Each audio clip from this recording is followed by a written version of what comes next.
Assalamualaikum warahmatullahi wabarakatuh. Bismillahirrahmanirrahim. Allahumma sholli wa sallim ala sayyidina Muhammadin wa ala alihi washabihi ajmain.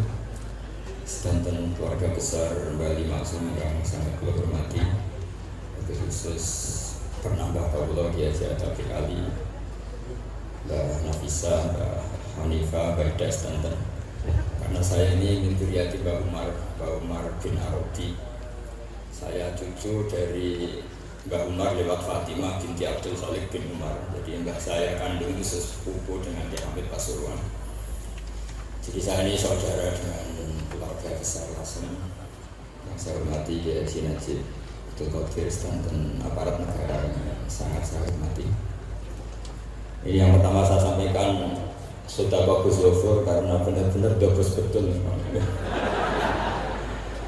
Jadi Pak Duta Besar ini perusak kita Ahlussunnah wal Jamaah. Karena orang-orang itu zaman ngaji Bali Maksum itu diberitahu kalau malaikat itu tidak punya bapak. Ternyata dia menamakan diri Abu Jibril. Jadi saya tidak tahu betapa mantelnya malaikat Jibril ketika kita. Itu ngawur sekali cara kita karena Jibril tidak pernah punya.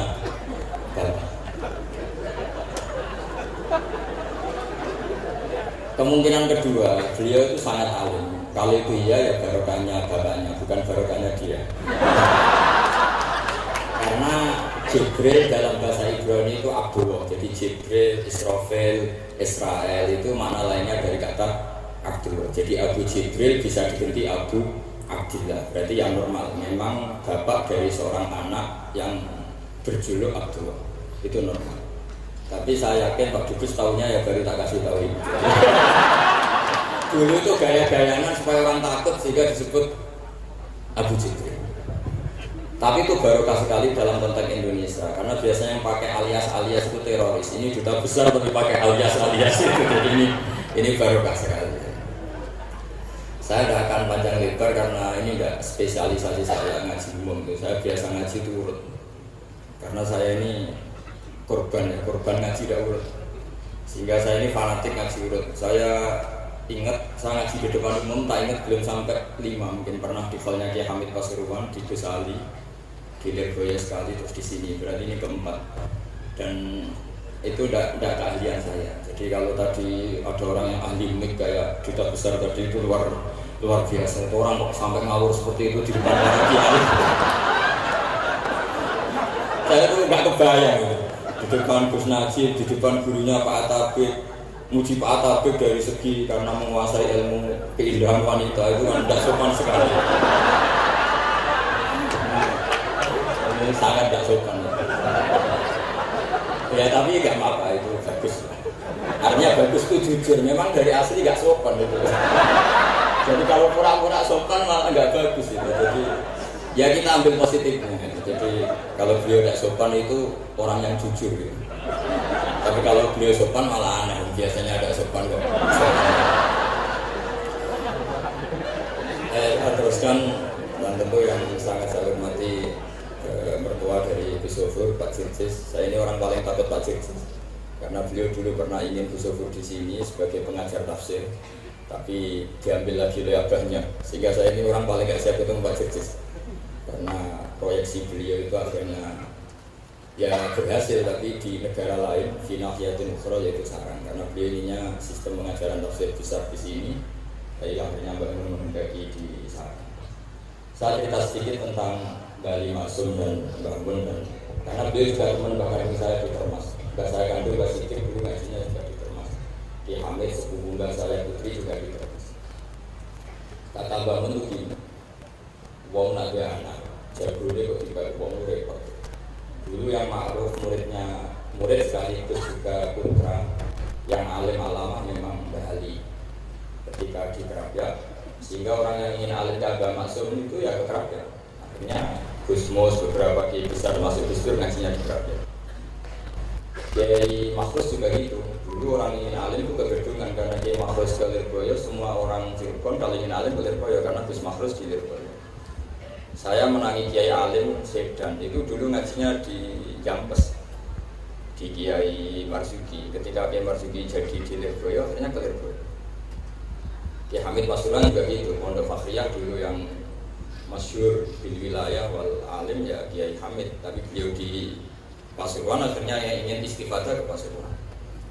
Jadi intinya ini dengan tanda kutip pembajakan para gus-gus besar ini bahaya kira-kira gitu. Sehingga Kiai alim itu terus kepikiran, nah anakku itu manggon nopo piye.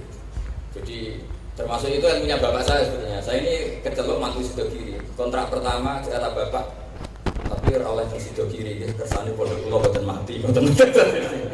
Jadi memang itu ada ilmunya. Saya nggak tahu itu ilmu yang lazim apa enggak, saya tidak tahu. Ketika saya ini tahadus bini, saya ini lama sekali mengkaji kitabnya Mbak Ali Maksum Hujjatul Ahlussunnah wal Jamaah sebelum diundang, dan saya tidak pernah bayangkan diundang di sini. Dan kalaupun pernah, ya semoga benar-benar pernah, tidak diulang lagi, jadi hanya kenangan. Karena saya memang spesialisasinya di ngajar, saya diminta ke Safif ngajar di Mahdali, saya senang sekali. Tapi kalau pidato depan umum gini pasti kalah-kalah, sudah punya gelar advokosi tadi itu, wah gitu. Pasti kalah saya, bukan mungkin kalah, tapi pasti kalah. Karena saya nggak bisa membayangkan jadi duta besar Arab Saudi ketemu Raja Salman apa, beliau bisa cerita yang syair yang nggak jelas-jelas itu. Artinya kita bangsa Indonesia itu malu punya duta besar yang keahliannya syair-syair yang nggak jelas. Nah itu kemungkinannya duta Arab ini nuruti, kerajaan Arab nuruti, musuh ora jelas terus nuruti wae mari repot. Itu ada beberapa kemungkinan. Nah terus pembelaan saya terhadap yang enggak, makanya ini ngajinya harus khatam. Sebetulnya hadis itu ada terusannya, itu di kitab Fi Rihabillahil Haram. Itu saya Muhammad kentikan bagus tihbabi dukhulil bait, kemudian diteruskan babu karohati dukhulil bait. Itu dalam satu bab. Jadi ketika Rasulullah Fathu Makkah itu senang sekali, sampai saking senangnya minta kunci sama Utsman bin Talha al-Hajabi itu. Akhirnya Nabi saking cerianya masuk Ka'bah. Tapi setelah keluar dari Ka'bah, Nabi itu kelihatan tersiksa, hazinan, kelihatan tersiksa. Sayyidah Aisyah akhirnya tanya, kenapa engkau ketika masuk senang sekali, ketika keluar susah sekali? Kata Rasulullah SAW, dan ini partai kita, partai yang insya Allah nggak akan masuk Ka'bah sampai mati. Kata Rasulullah, saya takut kalau itu dipandang umatku sebagai keharusan, terus mereka tersiksa kalau tidak bisa masuk Ka'bah. Sehingga Pak Dubes harus diketahui, banyak juga ulama yang mengatakan masuk Ka'bah itu makruh. Karena takut dianggap sunnah yang memberatkan. Itu ada kitabnya. Tidak ada gosip, ini ada kitabnya. Jadi kalau yang mengatakan sunnah, dia mau kemauan yang berkesempatan, lewat tadi siir bohong tadi. Ya monggo. Tapi yang meyakini atau yang ditakdir tidak bisa masuk, pakai kaul yang mengatakan bahwa Rasulullah akhirnya hazinan, akhirnya susah karena takut kalau umatnya menjadi tersiksa karena tidak bisa masuk Ka'bah. Terus ini yang terakhir, karena ini kenangan saya dengan Mbak Ali Maksum. Saya menangi beliau itu kelas 4 SD ketika beliau ngisi di Mbah Hamid Delowi. Mbah Hamid adalah satu-satunya santri yang sama Mbah Ali Maksum itu tidak bosok. Sama Mbah Ali Maksum itu tidak bosok. Jadi kenangan saya sama Mbah Ali Maksum ketika beliau di Lasma itu sampai Gus pernah ngendikan, Kang Hamid, aku paling rata untuk sampai ambil guru orang bosok, karena sama Mbah Ali Maksum itu tidak bosok. Terus kata Mbah Hamid Delowi, lalu itu ponanku. Jadi memang Kiai Hamid Delowi itu di silsilah nasab Lasem itu paling sepuh, karena Hamid itu langsung bin Delowi. Nah, Delowi itu punya bayi kandung namanya Maimunah, itu yang dapat Umar melahirkan Abdullah, melahirkan Muhammad Pasuruan. Di antara adik-adiknya Pak Abdullah ada yang namanya Kiai Haji Abdul Khalid, itu dia saya, jadi tipe paling gurih. Yang saya kenal dari Mbah Ali Maksum itu dari murid-muridnya, dan saya menyaksikan sendiri itu senang punya. Karena itu menurut saya filosofi yang luar biasa. Orang sampai ingin maksiat itu saya pakai sampai ketemu Allah Subhanahu wa Ta'ala. Orang itu nganti cari kesenangan dengan maksiat karena tidak nyaman dengan taat.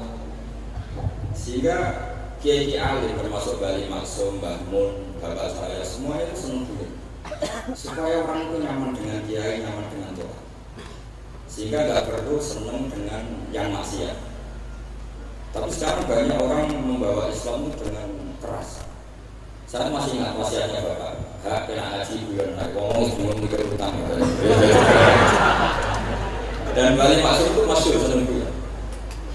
Bapak saya itu pernah ngajak saya mau ke pondok, santri-santri pas guyon itu kembali. Gak sido itu santri lagi guyon. Kayak nopo pak, guyon itu barang mewah. Santri itu kadang telat wesel tadi dulu, iso guyon itu luar biasa. Makanya jangan diganggu. Meskipun resikonya keterusan guyon gabel kayak tadi. Jadi itu sangat ya, berarti itu sangat yang luar biasa. Jadi sebetulnya guyon tadi ada filosofi yang luar biasa. Supaya orang itu faroh bitoat atau faroh bima akhlaqullah. Sehingga ada ayat qul bi fadlillah wa bi rahmatihi fa bidzalika falyafrah. Sehingga orang itu tidak perlu senang lewat maksiat, hura-hura lewat maksiat. Kita cium tangannya Mbak Maksud sudah senang, cium tangannya Mbak Ali senang. Itu santri kalau ketemu Mbak Hamid nyium tangan, itu lebih senang ketimbang nyium tangan artis. Karena kalau nyium tangan artis, astagfirullah, itu terus kesal. Tapi kalau nyium tangannya Mbak Hamid itu dikenal semuanya Mas. Ini yang harus kita gerakan di zaman akhir. Jadi orang harus terbiasa senang berdoa. Saya itu kalau sudah belajar tafsir, karena itu sesuatu yang saya tekuni. Saya belajar tafsir tidak lazim, tidak pakai kitab tafsir terus, tidak seringnya pakai fikih. Ya karena saya punya guru Mbak Memun adalah putra Ki Zubair Al-Faqih. Saya punya guru, bapak saya sendiri punya guru-guru wali. Jadi saya ini punya jalur ulama, punya jalur wali. Sehingga kemungkinannya saya kalau nggak ulama ya wali atau gaduh-gaduh nggak jelas itu karena saking banyaknya. Dalam ilmu yang diajarkan Mbah Mun, diajarkan tentu beliau punya sanad ke Sayyid Alawi sampai Rasulullah atau lewat Pak Karim Mbah Hasyim juga sampai Rasulullah. Yang jelas kalimat juta besar karena ini mengkotek. Bahaya kalau sanad lewat apa? Juta besar. Sanadnya begini. Ada riwayat yang ditulis kitab Ihya juga ditulis kitab Hilyatul Auliya itu memang yang menopang perilaku juta besar tadi. Inna min khiyari umati qauman yakhafuna jarra min sa'ati rahmatillah. Itu dalam kitab Hilyatul Auliya ada sini malah inna min khiyari umati fi manabbani al-malul a'la. Qauman yakhafuna jarra min sa'ati rahmatillah. Jadi termasuk umat-umatku yang pilihan adalah itu komunitas kaum yang kalau dulu itu bukan terbanter. Sehingga saya khawatir duta besar tadi ngakak-ngakak gitu apa bagian dari kewaliannya. Karena disebut khiyarul umat apa? Pilih. Meskipun kayaknya enggak juga, tapi cerita saja. Jadi inna khiyari umati fi manabbani al-malul a'la qauman yathaquna jarran min sa'ati rahmatillah. Lalu saya mikir kenapa itu jadi khiyarul ummah? Bali itu masyhur senang guyon. Bangun yang masyhur senang guyon. Bapak saya senang guyon. Saya dulu itu iskal ada kaji itu terkenal agak punya wil itu. Ya agak masih agak ceritanya ini agak katut juta besar tadi. Makanya saya ngomong perempuan. Kaji itu agak ada gosip suka wil. Ketika bangun ketemu bapak saya itu bilang begini. Nur, bapak saya namanya Rosalim. Apa itu ayu kok nanti kaji itu senang. Ayu bah. Bakas tadi tentang ayu. Saya dulu iskal kenapa ki bakas mengayu? Tapi setelah saya tambah alim, tambah tahu, sama harus ikrar memang tambah alim, paham itu artinya tambah alim. Akhirnya bangun cerita gini. Nah aku kefikiran enggak, malah jadi qadhaf. Jadi qadhaf misalnya gini, Anda terlalu Islam serius, pasti komentarnya gini. Kaji kok demenan, kaji kok katut wedoan. Serius tapi akhirnya menabrak satu aturan yang dilarang Allah SWT. Itu kalau kamu menuduh zina jadi qadhaf. Kalau kamu bilang kaji kok katut wedok jadi seudon. Maka bahasan yang netral adalah lu ayu no nanti katut. Ayu bah, iya wajar. Wong mesti katut wong ayu.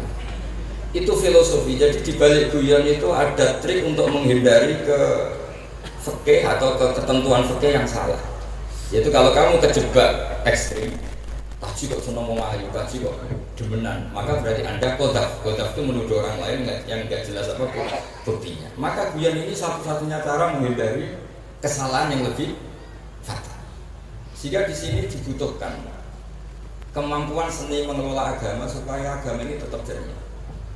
Saya berkali-kali cerita kalau ngaji, Imam Syafi'i itu kalau ditanya, diberitahu orang yang nyium tangan jenengan, yang di depan jenengan itu hormat, itu di luar ngerasani jenengan, bully jenengan. Jawabnya Imam Syafi'i itu tertawa-tawa. Baguslah, berarti saya wibawa, di depan saya buktinya tidak berani. Jadi enteng saja. Dijawab enteng saja. Baguslah, berarti saya wibawa. Nyatanya di depan saya tidak berani. Tapi banyak orang membenci jenengan karena fikih jenengan. Jawabnya Syafi'i seneng lagi, baguslah. Nah, nggak seneng saya pasti nggak pernah ngutang saya. Coba kalau kamu seneng juta besar itu pasti minta tolong. Mau masuk apa saja kan. Tapi kalau benci Pak juta besar pasti malu kan minta tolong. Untung mana kamu dibenci orang sama disenangi orang. Karena kalau dibenci orang yang benci itu pasti tidak utang kamu, tidak ngerepoti kamu, tidak senang. Jadi Imam Syafi'i itu ngadepi dunia itu enteng saja diberitahu itu orang itu nggak suka kamu gini-gini. Ya bagus. Sehingga beliau ngendikan terkenal sekali, waman asaa ilaika faqad atlaqaka. Orang yang berbuat buruk sama kamu berarti membebaskan kamu. Karena orang ini pasti gak akan ngerepoti kamu. Jadi ulama-ulama dulu ciri khasnya adalah ar-ridho anillah, melihat apa saja itu sudah ridho. Dan ridho itu ekspresi paling gampang ya ceria, senang. Nah kemudian tadi kan saya bilang terakhir ini yang paling terakhir saya baca trik menjaga perbedaan itu tetap kondusif. Saya neliti kitab Bali Maksum sampai khatam, termasuk kitab yang saya letakkan di kamar khusus itu diantaranya ada kitabnya Bali Maksum, Nadoman Solam Taufiknya Pak Hamid yang karangan orang-orang Indonesia. Tentu terbanyak ya kitabnya Mbah Mun, Mbah Zubair. Bahkan saya masih punya catatan tangan tulisannya Basim Asyari karena beliau pernah nyurati buyut saya ketika khatam Sahih Muslim yang keluarga Kudus. Terus banyak lah saya punya, termasuk saya punya tulisan tangannya Kiai Fakih Mas Gumambang, gurunya Mbak Zubair. Saya memang dokumenter kitab, sehingga saya maaf sekali kalau pidato umum itu memang saya tidak keahlian saya. Karena itu harus dobes, itu tidak keahlian ulama, dobes itu tidak keahlian ulama. Ini saya baca singkat, tapi semoga ini barokah karena ini kholnya Bali Maksum. Semua mubalek tadi pakai catatannya sendiri, jadi itu ngekholi dirinya sendiri. Ini saya pakai orisinil kitabnya Bali Maksum. Jadi saya mungkin penceramah terbaik karena sesuai konteksnya. Nah ini enggak. Ini kalau Bali Maksum cerita syairnya sendiri tentang rokok lagi, bolot lagi. Yes. Ya sudah diampuni oleh Allah Subhanahu wa taala. Ini ngendikane beliau tentang meminimalkan konflik. Ini saya baca di bab Al-Mithalul Awal. Jawazu hibati thawabil qiraah wa shadaqah lil mayyit wa usuli thawabil qiraah wa a'malid birril mayyit. Kita berkeyakinan bahwa yasinan, tahlilan itu sampai ke mayit. Itu boleh kita hadiahkan dan sampai ke mayit. Kata Bali Maksum, wa huwa min masailil furu' al khilafiyah. Fala yajuzu bi sya'nihi itharatul fitan wal jidal wal inkar. Alal qail wal amili bihi wala alal mukhalif. Ini dari awal masalah khilafiyah. Jika nggak perlu jadi konflik yang berkelanjutan, baik kita menuntut yang melakukan itu atau menuntut yang menentang itu. Karena dari awal ini masalah furu'iyah. Sing nglakoni nggih monggo, sing nentang nggih napa? Monggo. Selama ini kan kita yang melakukan memaksa orang lain menerima, yang menentang memaksa orang lain menghentikan. Ini tidak fair kata Bali. Kata beliau itu gak fair. Wala yang bagi ayako abenahuma malah yang bagi buku-buku bena akhwain muslimain. Kata beliau, wala in kana lil mani mustanadun fa inna li ghairihi mustanadan kadzalik. Kalau yang melarang tahlilan, melarang yasinan dikirimkan ke mayit itu punya mustanad, punya sanad. Yang bagi yang membolehkan juga punya sanad. Kalau ada kiai yang kalau pidato nangis itu sanadnya banyak dan benar. Tapi yang uraan kayak Pak Duta Besar juga banyak. Semuanya ada sanad. Jadi kata beliau sederhana saja, kalau al-mani'un, orang yang menolak itu punya sanad, kita yang membolehkan juga punya sanad. Tapi kata beliau dengan enteng, dengan ceria, ini masalah furu'iyah.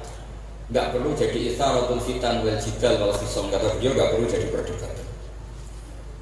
Makanya pesan saya sama santri-santri kerabat, sebetulnya masalah kita ini tercerabut dari ilmu. Coba dari awal Anda katakan yang tidak kunut itu Abu Hanifah, yang kunut itu Imam Syafi'i. Maka melihat orang tidak kunut itu keren karena Al-Hanafi, pengikut mazhab Hanafi. Yang kunut juga keren karena pengikut mazhab Syafi'i. Tapi kita tidak, di zaman akhir kunut dan tidak kunut ini jadi politik identitas. Sehingga yang nggak kunut itu Muhammadiyah misalnya, yang kunut itu NU. Mana ada Hasyim Asy'ari sebagai mujaddid atau mujtahid yang mengharuskan kunut, atau Mbah Ahmad Dahlan yang melarang apa? Kunut. Wong dua beliau sama-sama pernah ngaji Syekh Khotib Minangkabau, pernah ngaji Pak Mahfud ketika di Mekah. Jadi cobalah ilmu itu diperkuat sehingga kita mengatakan kunut adalah sunnah menurut Imam Syafi'i, tidak sunnah menurut mazhab Abu Hanifah. Sehingga enak sekali karena kita berdasar ilmu. Menyangkut sawabu qiraah atau sawabu amalil khairi, apakah sampai ke mayat apa enggak? Ini kata beliau, kata Mbah Ali Maksum, beliau justru menukil Ibnu Taimiyah yang notabene sering dipakai dalil para orang-orang sana. Saya tidak tahu orang sana itu Pak Duta itu yang tahu itu. Itu kalau ini mirip kitab Sayyid Muhammad. Jadi Sayyid Muhammad itu kalau istidlal sering pakai Ibnu Taimiyah karena itu yang dipakai mereka. Tapi ternyata Ibnu Taimiyah, qala Ibnu Taimiyah innal mayyit yantafi'u bi qira'atil Qur'an kama yantafi'u bil ibadah al maliyah minas shadaqah wa nahwiha. Terus qala Ibnu Qayyim fi kitabir Ruh afdalu ma yuhda ilal mayyit as-shadaqah wal istighfar wa du'a lahu wal hajju. Artinya gini, kita sekarang ini tidak pernah kayak Bali Maksum pakai dalil jawazu ihda lil mayyit itu berdasar Ibnu Taimiyah dan Ibnu Qayyim. Kita seakan-akan Ibnu Taimiyah itu orang yang pasti melarang itu. Sehingga kita ini terus mengatakan sing nyulatno tahlilan ku sapa? Mbah Hasyim atau Mbah Fakih atau siapalah. Meskipun riwayat ini mukhtalifah dari Mbah Hasyim. Pertanyaannya adalah terus kesannya yang membolehkan itu hanya kiai lokal, kiai nasional. Padahal zaman Bali sudah mengajarkan kita yang membolehkan ihda'u a'malil khairi ilal mayyit, yang membolehkan hadiah Yasin, Fatihah, tahlil ke mayit itu adalah orang sekaliber Ibnu Taimiyah dan Ibnu Qayyim. Sehingga dengan kita pakai ilmiah yang diterapkan Bali Maksum, kita ini merasa orang keren, orang global, orang yang keren. Karena guru-guru kita Bali Maksum, Pak Hamid biasa mentahdili, Bang Munawir semua mentahdili guru-gurunya. Di level ulama global ada Ibnu Taimiyah dan Ibnu Qayyim. Tapi karena kita tidak baca, seakan-akan tahlilan itu hanya tradisi lokal yang tidak di ACC, tidak disetujui ulama kelas internasional. Padahal di sini jelas diceritakan Ibnu Taimiyah berpendapat qiraatul Quran yang dihadiahkan ke mayit atau tahlil itu boleh. Jadi ini sangat penting supaya orang itu pakai tradisi ilmu. Saya pernah ngaji sama Mbak Mun, diberitahu kalaupun Rasulullah pernah kunut sekali, biasanya perdebatan kan, oke, Rasulullah pernah kunut tapi ahyanan. Pertanyaannya adalah setiap Nabi pernah melakukan sesuatu itu akan menjadi sunnatan mutaba'ah apa enggak? Tentu jawabannya iya. Nabi meskipun melakukan kunut andekan hanya sekali, tapi karena pernah dilakukan Nabi, maka kebaikan ini akan menjadi sunnatan mutaba'ah, sunnat yang harus kita ikuti terus atau boleh kita ikuti terus. Jadi nggak boleh misalnya Rasulullah itu puasa Senin Kamis juga ahyanan, tidak selalu. Rasulullah itu tofa rokiban juga ahyanan, bukan selalu. Tapi apa saja yang pernah dilakukan Nabi maka berstatus itu akan sunnat ila yaumil qiyamah. Sehingga nggak bisa misalnya di hadis itu ahyanan, kemudian kamu beristidlal ini boleh dilakukan hanya ahyanan karena Nabi juga melakukan hanya ahyanan. Tidak bisa seperti itu. Sekali Nabi pernah melakukan itu dan tidak dibatalkan lewat nasa mansuh, maka kesunatan itu ila yaumil qiyamah. Sehingga Imam Syafi'i cara berpikir meskipun Nabi kunut ahyanan, kalaupun itu ahyanan tentu kunut itu akan sunat ila yaumil qiyamah. Bagi yang tidak mensunatkan di monggo itu ada Abu Hanifah. Makanya kata Mbah Maksum, kata Bali Maksum di sini diberi muqaddimah, wa huwa min masail furu' al-khilafiyah fala yajuzu bi sya'nihi itharatul fitan wal jidal wal inkar alal qail wal amili bih wala alal mukhalif. Jadi kita sendiri disarankan beliau, kamu juga enggak usah nantang debat sama mukhalif karena dari awal sudah masalah-masalah yang apa? Khilaf. Lalu terakhir pilihan-pilihan terus kemudian tetap memancing polemik. Saya mau cerita lucu di Ihya yang katanya kitab sakral itu yang punya sisi lucu, sisi unik. Nabi Musa sebagai Nabi Bani Israel itu sering digugat karena orang Israel itu tukang debat. Nabi Musa minta ijazah, ya Allah saya kasih ijazah seperti tadi. Beliau minta ijazah bangun tadi. Minta ijazah yang supaya orang itu tidak bisa berkata buruk sama saya. Semuanya muji saya. Jawabannya Allah itu unik. Ya Musa, hadza syai'un lam asna'hu li nafsi, fa kaifa asna'hu bika. Aku pangerannya sering disalahpahami, kemudian gue. Jadi, makanya kalau ada orang beda faham biasa kata Allah, hadza syai'un lam asna'hu li nafsi, itu sesuatu yang saya tidak melakukan untuk diri saya sendiri. Kata Allah, saya ini Tuhan yang mengatakan saya punya anak ya banyak, yang untuk saya bakhil ya banyak, yang salah paham dengan saya banyak. Padahal saya ini Tuhan, kalau saya mau tak bungkam semua itu saja tidak saya lakukan. Kemudian diterima Nabi. Makanya ini semoga ini saya nggak bisa Pak Duta Besar jadi pahala beliau. Karena diantara pahala itu disebabkan digojlok orang. Jadi kalau beliau tadi gojlok saya, sekarang tak balas kayaknya pasti menang saya karena beliau sudah tidak bisa ke panggung lagi. Yang jelas saya kagum, ya saya puji betul Gus Zofur ketika dari awal memberi gelar ad-Dokursi, jadi ternyata betul. Tapi saya pastikan itu ada sanadnya, yaitu inna min khiyari ummati fi ma nabba'ani al-malul a'la qauman yadhhabuna jarran min sa'ati rahmatillah. Jadi di antara umat Allah yang pilihan adalah umatku yang kalau umatnya Rasulullah tentu yang kalau tertawa itu banter-banter karena min sa'ati rahmatillah. Saya bayangkan kalau saya dipinjemin rumah Pak Dubes, dikasih makan gratis, dikasih minum gratis, kemudian di rumah itu saya merengut saja itu kan kurang syukur. Di Surabaya kok merengut gitu. Sama kita pakai buminya Allah, pakai airnya Allah, pakai oksigennya Allah. Modal dulu orang geremen merengut gitu. Itu kalau Allah tersinggung pasti Allah ngendikan falyatul robban siwa'i wal yakhruj min tahti ardi wasama. Istilahkan mencari Tuhan selain saya kata Allah dan keluarlah dari langit saya, dari bumi saya. Daripada diusir pangeran di sini dunia ceria wae, suya guyu wae, semuanya ngojo dhewean atas dulu semoten mawon. Assalamualaikum warahmatullahi wabarakatuh.